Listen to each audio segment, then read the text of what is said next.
Muy buenos días, bienvenido a esta lección número 2 de la serie del embajador, creados por John y Sonia Decker, en la que estamos compartiendo en nuestra iglesia Comunidad de Fe. Habíamos hablado en nuestra primera lección acerca de quiénes somos en Jesucristo y las cosas que tenemos por medio de la fe en Él y por medio de su gracia.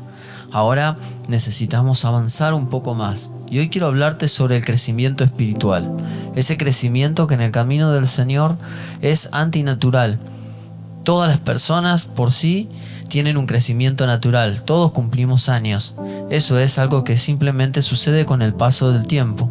Pero en el crecimiento en el Señor, el crecimiento en este camino es de alguna manera antinatural porque es intencional y depende de que nosotros demos una serie de pasos para que podamos ir avanzando.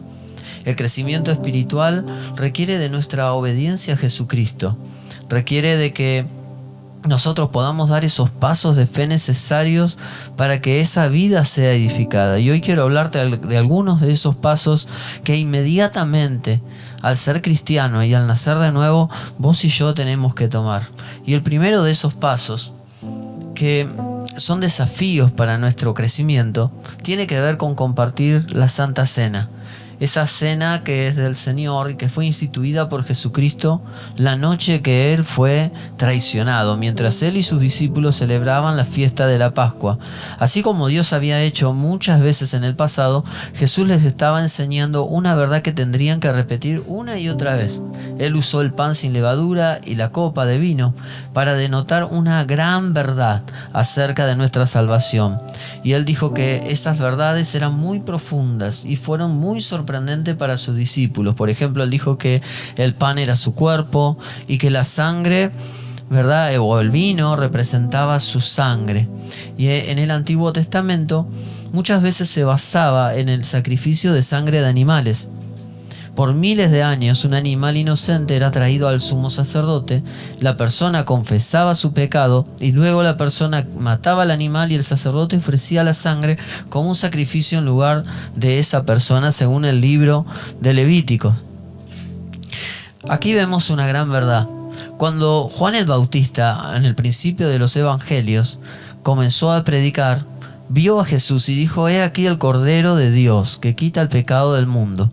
Y él estaba haciendo referencia precisamente a esos sacrificios por el pecado que en el Antiguo Testamento se realizaban una y otra vez, y por miles de años el pueblo de Dios tuvo que repetir esa historia redentora y la verdad del perdón de pecados que requería un sacrificio de sangre. Ahora la noticia es que ya no necesitamos animales, sino que el Cordero de Dios, Jesucristo, llegó para cumplir en el tiempo y en la historia, hacer ese sacrificio de una vez y por todas. Es maravilloso pensar en un Dios que se está sacrificando por nosotros mismos. Es un cuadro del Dios creador que nos amó de tal manera a nuestra naturaleza caída que pudo sacrificarse a sí mismo en lugar nuestro. Muchas religiones tienen seguidores que se sacrifican a sí mismos o sacrifican a otros para tratar de satisfacer a dioses que son vengativos, a dioses que están enojados. Pero el verdadero Dios viviente, según su naturaleza de amor, se sacrificó a sí mismo por nosotros. Entonces, la Santa Cena es tan importante. Es tan importante que vos y yo podamos compartir este sacramento instituido por Jesús. Los cristianos, a lo largo de la historia, han continuado repitiendo esta Santa Cena, que es como un sermón viviente. Y hay algunas declaraciones maravillosas acerca de la Santa Cena que vos y yo tenemos que saber. Quiero compartirte algunas de ellas. La Santa Cena quiere decir que vos y yo participamos de la redención de Jesucristo, porque Él dijo: «Comed, esto es mi cuerpo, bebed, esta es mi sangre». Mateo dice así: «Mientras comían, tomó Jesús el pan, lo bendijo, lo partió y dio a sus discípulos diciendo: tomad, comed, esto es mi cuerpo. Y tomando la copa y habiendo dado gracias, les dio diciendo: bebed de ella todos, porque esto es mi sangre del nuevo pacto, que por muchos es derramada para el perdón de los pecados». ¡Qué tremendo! Vos y yo participamos a través de ese sacramento sagrado de la Santa Cena en la redención de Jesús. pero también es mi participación no solo en su redención, sino en la vida de Jesús. Él dijo que debemos hacer todas esas cosas en memoria de Él. Dice Lucas 22:14, cuando era la hora, se sentó a la mesa y con él los apóstoles, y les dijo: cuánto he deseado comer con vosotros esta Pascua antes de que padezca, porque os digo que no la comeré más hasta que se cumpla en el reino de Dios. Y tomando la copa dio gracias y dijo: tomad esto y repartidlo entre vosotros, porque os digo que no beberé más del fruto de la vid, dice el Señor, hasta que venga en el reino de Dios. Esto es mi cuerpo, haced esto en memoria de mí. Tremendo, ¿verdad? Pero la Santa Cena también no solo es que vos participás en ese sacrificio, reconocés esa redención, reconocés que Dios te hace parte de su cuerpo, sino que te hace parte de esa familia, la familia del Señor, porque somos su cuerpo. 1 Corintios dice así: la copa de bendición que bendecimos no es la comunión de la sangre de Cristo. El pan que partimos no es la comunión del cuerpo de Cristo.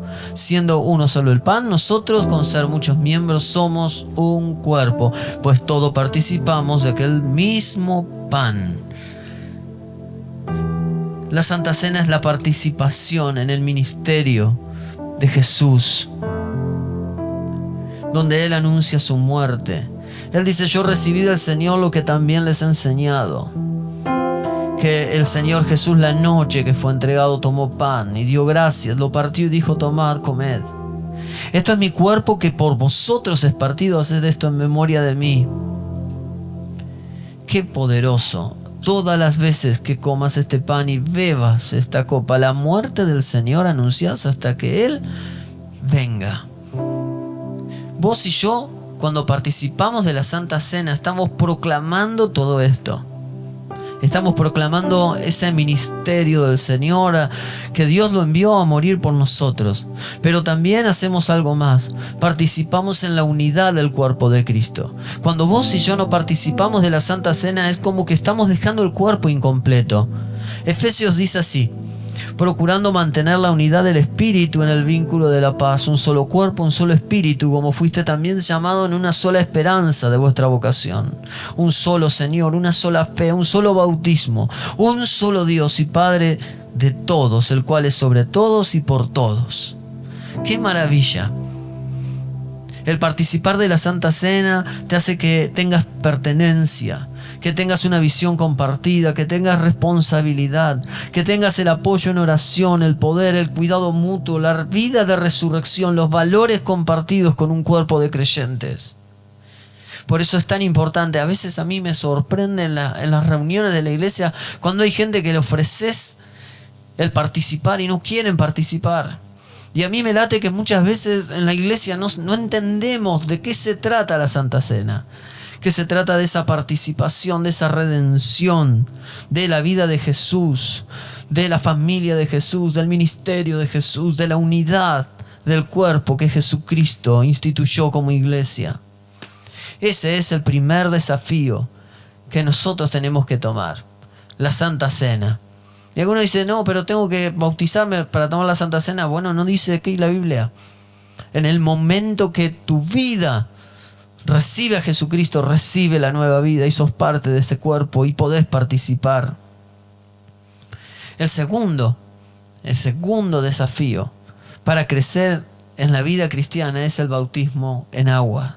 ¿Qué es esto? Es la declaración pública de que nosotros nos hemos arrepentido y hemos abierto el corazón a Jesucristo como nuestro Salvador y Señor. Jesús lo ejemplifica así. En Mateo 3:13 dice: entonces Jesús vino a Galilea, al Jordán, donde estaba Juan, para ser bautizado por él. Pero Juan se le oponía diciendo: yo necesito ser bautizado por ti, ¿y tú acudes a mí? Jesús le respondió: permítemelo ahora, porque así conviene que cumplamos toda justicia. Entonces se lo permitió. Y Jesús, después de que fue bautizado, subió enseguida del agua. Y en el momento los cielos fueron abiertos, y vio al Espíritu de Dios, al Espíritu Santo, que descendía como paloma y se posaba sobre él. Y se oyó una voz del cielo que decía: este es mi Hijo amado, en quien tengo complacencia. Aquí aprendemos que Jesús vino a cumplir toda justicia. Aquí Él lo necesitaba, pero Él se identificó con nosotros. Él lo necesitaba porque era justo, santo, sin pecado, pero se estaba identificando con nosotros. Lo hizo para comenzar su ministerio público. Fue una ocasión para que el Espíritu Santo se manifestara sobre su vida. Y al hacerlo, Jesús también afirmó su identidad de hijo. Afirmó el amor que Él tiene. Afirmó el placer del Padre. Porque el Padre mismo dijo: este es mi deleite, ver a mi hijo que me está obedeciendo. Entonces aprendemos que el bautismo a través de la Biblia no es algo que tenés que optar. Hay personas que dicen: no, va a llegar el tiempo. El tiempo es en el momento que aceptás a Jesús. No es algo opcional. Hechos capítulo 2, versículo 38. Dice: Pedro les dijo: arrepíntanse y bautícense en cada uno de vosotros en el nombre de Jesús para el perdón de los pecados y recibiréis el don del Espíritu Santo. Es decir, si estás arrepentido realmente, no hay excusa para bautizarte. El bautismo es una parte vital del Evangelio porque es lo que instituyó y ordenó el Señor. Mirá, si hay algo que ordenó el Señor, es que vos y yo nos bauticemos. Dice así: Jesús se acercó y les habló diciendo: toda potestad me es dada en el cielo y en la tierra.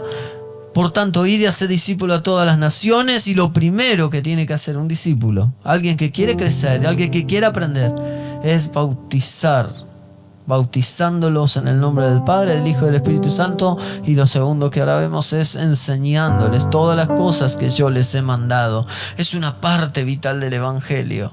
Crecer y tomar los desafíos para crecer tiene que ver con la Santa Cena, tiene que ver con el bautismo. El bautismo en agua es una demostración pública que revela una identidad, una realidad interna.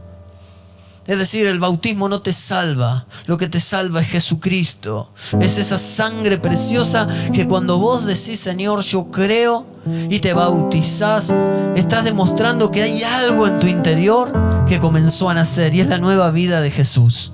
El bautismo, ¿verdad?, es un concepto de sepultura, de muerte a este mundo. Romanos capítulo 6 dice así: ¿no sabéis que todos los que hemos sido bautizados en su muerte? Porque somos sepultados juntamente con Él para muerte por medio del bautismo, a fin de que como Cristo resucitó de los muertos por la gloria del Padre, así también nosotros andemos en nueva vida. Cuando nos sumergimos en el agua, estamos declarando que Jesús también murió. Y nosotros juntamente con Él morimos a los placeres, morimos a este mundo egoísta, a este mundo caído. Y cuando emergemos del agua, salimos del agua, estamos identificándonos con una vida de resurrección, una nueva vida, la vida que comienza a fluir en tu vida. Por eso en la iglesia cristiana, nosotros a los bebés los dedicamos y no los bautizamos, porque el bautismo requiere de un paso de obediencia, requiere de identificarte con Jesús, requiere entender de que sos pecador y que necesitas ese arrepentimiento y que vas a hacer esa confesión pública delante de todos de que tu vida ha sido nacida de nuevo. Mirá, yo me bauticé un 5 de diciembre y me acuerdo que volaba de fiebre. Me ponían hielo en las axilas, en la ingle. No, me vino una fiebre tremenda de la nada y el agua estaba bien fría. Pero ese día yo tenía tantas ganas de bautizarme, tantas ganas de dar ese paso, que no me paró la fiebre. Y para la gloria de Dios quiero contarte que cuando salí de las aguas del bautismo, la fiebre pero desapareció en un instante. Fue un milagro. Pero fue un milagro que probó el desafío que yo tenía en mi corazón de crecer en el Señor. Quiero contarte de un tercer desafío que está anexado a ese: hacer discípulos, bautizándolos y enseñándoles, que tiene que ver con la lectura de la palabra. La Biblia dice de sí misma en 2 de Timoteo 3, 14 y 16: persiste tú en lo que has aprendido y te persuadiste sabiendo de quién has aprendido y que desde la niñez has sabido las sagradas escrituras que pueden hacerte sabio para la salvación por medio de la fe que es en Jesucristo, porque toda la Escritura es inspirada por Dios y es útil para corregir, para instruir en justicia, a fin de que el hombre de Dios sea perfecto, enteramente preparado para toda buena obra. Y dice por allí Hebreos 4:12 que la palabra de Dios es viva, es eficaz, es más cortante que toda espada de dos filos, que penetra hasta partir el alma, el espíritu, las coyunturas, los tuétanos, y discierne los pensamientos del corazón. Yo a través de la Biblia he encontrado consuelo, he encontrado la compañía. Por mucho tiempo le pedí a Dios sabiduría.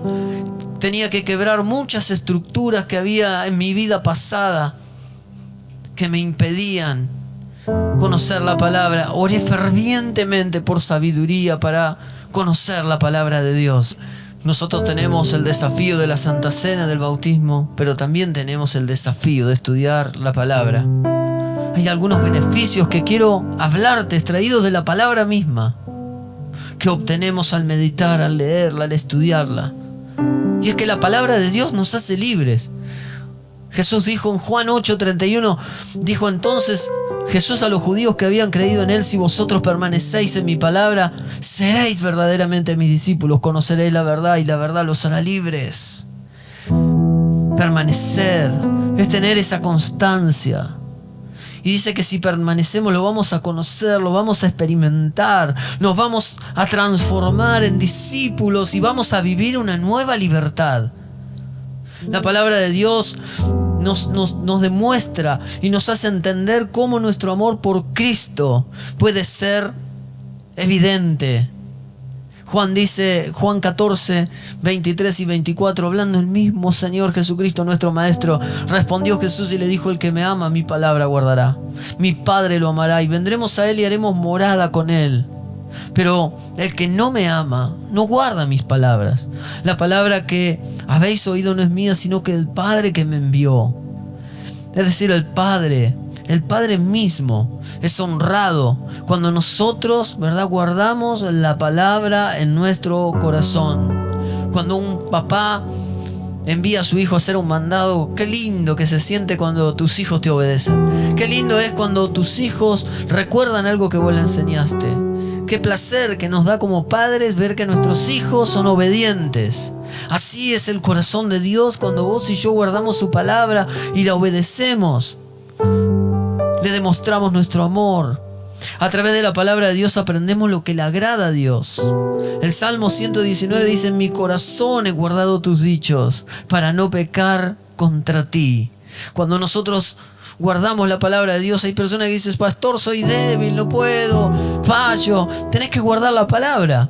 La palabra de Dios dice: en mi corazón he guardado tus dichos. Cuando la palabra de Dios está allí en tu corazón, hay un reservorio del Espíritu Santo que cuando viene el momento de la tentación, de la prueba, de la lucha, el Espíritu Santo toma esa palabra, la saca a relucir y Dios te levanta y te saca en victoria, porque juntamente con la prueba Dios envía la salida para que vos seas victorioso.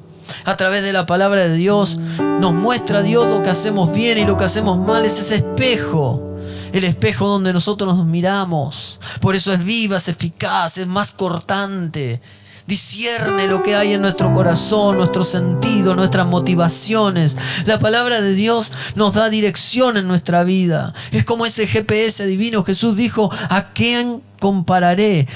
El que oye estas palabras y las pone en práctica, lo compararé a un hombre prudente, que edificó su casa sobre la roca, y vinieron lluvias, ríos, soplaron vientos, golpearon contra aquella casa, pero no cayó, porque estaba cimentada sobre la roca. Pero el que no oye estas palabras no puede tener dirección. Van a venir los vientos, los ríos, las lluvias, y esa casa va a caer, porque no tienen el fundamento firme de la palabra. La palabra de Dios nos hace fructífero, nos hace próspero. Por eso la tenés que leer, por eso la tenés que meditar, por eso tenés que atesorarla en tu corazón. Por eso a la iglesia tenés que ir con la Biblia, para no comerte cualquier verso, para no comerte cualquier sanata, sino decir: Señor, yo quiero realmente crecer en vos. El Salmo 1 dice: bienaventurado el varón que no anduvo en consejo de malos, ni en silla de escarnecedores se ha sentado, sino que en la ley de Dios está su delicia, y en ella medita día y noche, porque será como árbol plantado junto a las corrientes de las aguas, que da su fruto a su tiempo, y todo lo que hace prosperará. Esta palabra Dios se la dio a Israel, esta palabra Dios se la dio a Josué, y esta palabra Dios se la da a la iglesia, porque Dios te quiere ver fructífero. Pero mira, la palabra de Dios también te da poder para orar, poder para que vos puedas ir al Padre conociendo su voluntad y obtener la respuesta. Jesús lo dijo así en Juan 15:7. Mira, si permanecéis en mí, mis palabras permanecen en vosotros, pedid todo lo que quieras y será hecho. Podemos orar conforme a su voluntad al conocer la palabra. Nuestra oración la podemos acompañar con la promesa divina que está en ella. Porque Dios, amado que estás escuchando, amigo que estás escuchando, Dios solamente cumple lo que Él promete. No lo que prometen los hombres, sino lo que Él promete. Y lo que Él promete está en la Biblia. Por eso la tenés que leer. Pero hay algo más. Leer la palabra de Dios te da fe. Romanos 10:17 dice: porque la fe es por el oír, y el oír la palabra de Dios. Esa fe que hace que tomes las promesas de Dios, esa fe que es la mano que recibe las bendiciones del cielo, viene por el oír la palabra. Y la obediencia a ella te da acceso a lo sobrenatural, te da acceso a las cosas gloriosas que Dios tiene, que no son de este orden, sino que son del orden divino. Cuando nosotros empezamos a estudiar la palabra, qué bueno es poder escribir, poder atesorarlas y registrarlas, escribirlas en tu celular, en tu tablet, en tu iPhone, en una tarjeta, en una agenda que tengas. El Señor dice que debemos escribir, porque no es el problema que Dios no nos habla, el problema es que nos olvidamos demasiado rápido de lo que Él nos habla. Entonces no es que Dios no nos llena, sino que nosotros nos vaciamos demasiado rápido. En el momento de oír la palabra vienen las distracciones, vienen las pruebas, vienen las luchas, y cuando no la atesoramos, no la registramos, no solo en nuestro corazón, sino en un papel para ir y leerla, es como que se nos borra. Es como que el enemigo la saca de nuestro corazón. Por eso tenés que llevar la palabra, por eso hacemos este podcast, por eso salimos por redes sociales, por eso la comunicamos y la transmitimos en los grupos. Un desafío más que quiero compartirte para crecer es el desafío de orar. Andá anotándolos: Santa Cena, bautismo, el leer la palabra, escribir la palabra y también el orar. La oración, ¿verdad?, es la llave que abre los cielos para nuestra vida.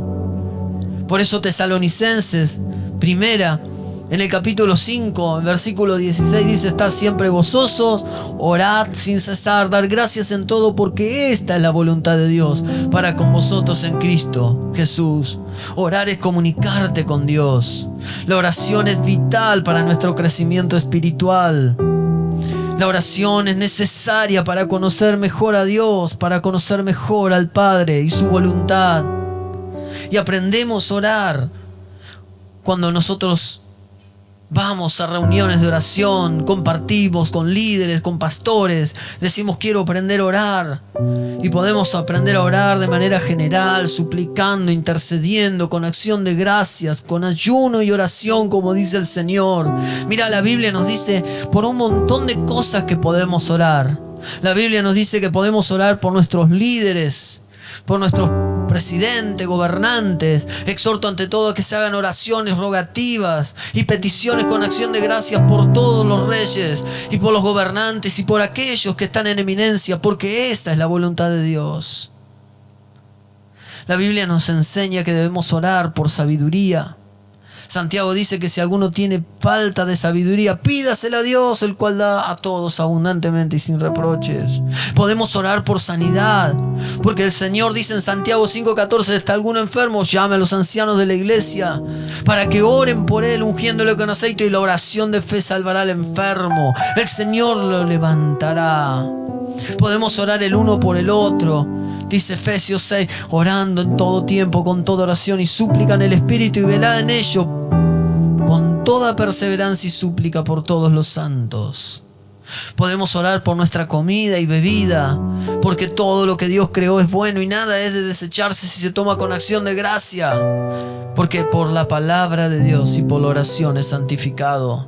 Podemos orar también por aquellos que nos tratan mal. Jesús dijo así: yo les digo, amen a vuestros enemigos, oren por aquellos que os ultrajan y persiguen. Podemos orar por los siervos de Dios, velando para que ellos puedan predicar la palabra de Dios con libertad. Podemos orar para que el Señor envíe obreros a su mies. Jesús dijo, la mies a la verdad es mucha, pero los obreros son pocos. Rueguen al Señor de la mies para que envíe personas, para que envíe obreros a su mies. Qué poderoso es el ministerio de la oración. Un cristiano sin oración es una contradicción. Y quiero compartirte un último beneficio, un último desafío, que es también un beneficio. Santa Cena, bautismo, palabra, meditación, oración.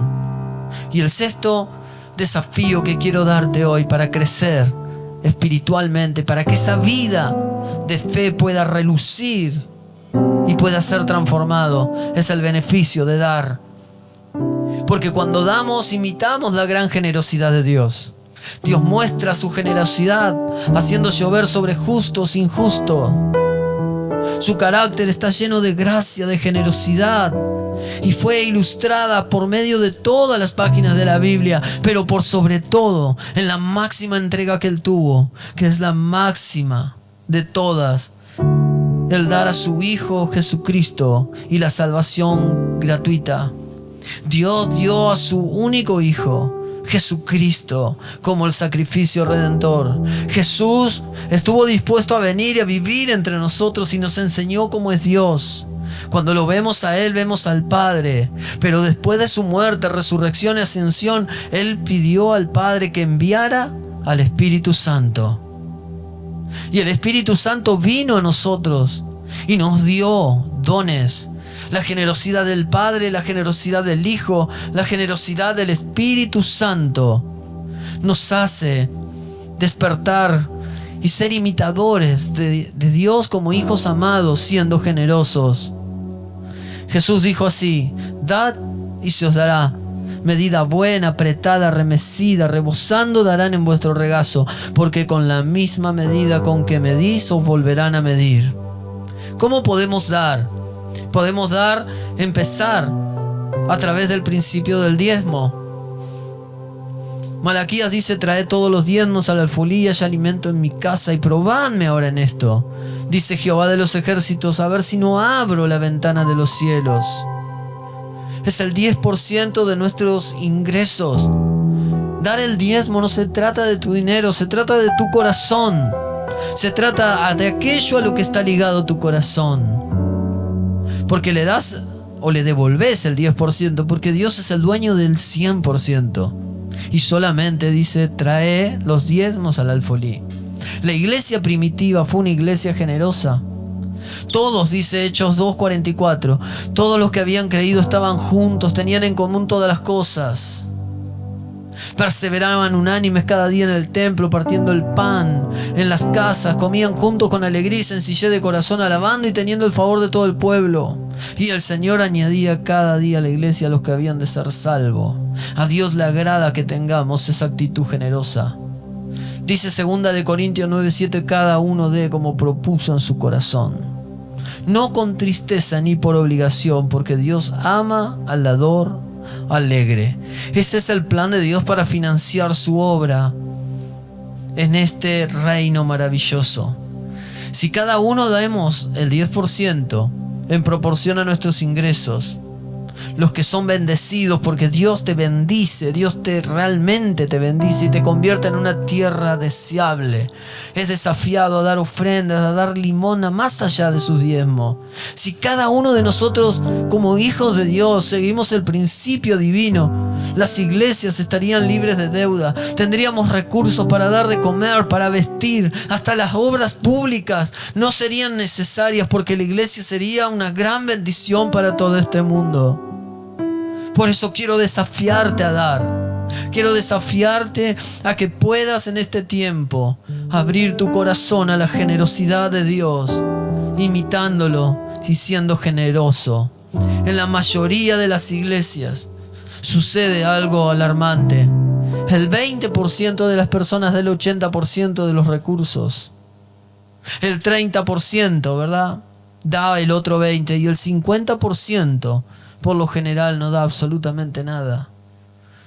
Quiero invitarte a que tomes estos desafíos y a que los atesores y los pongas por obras para que puedas crecer.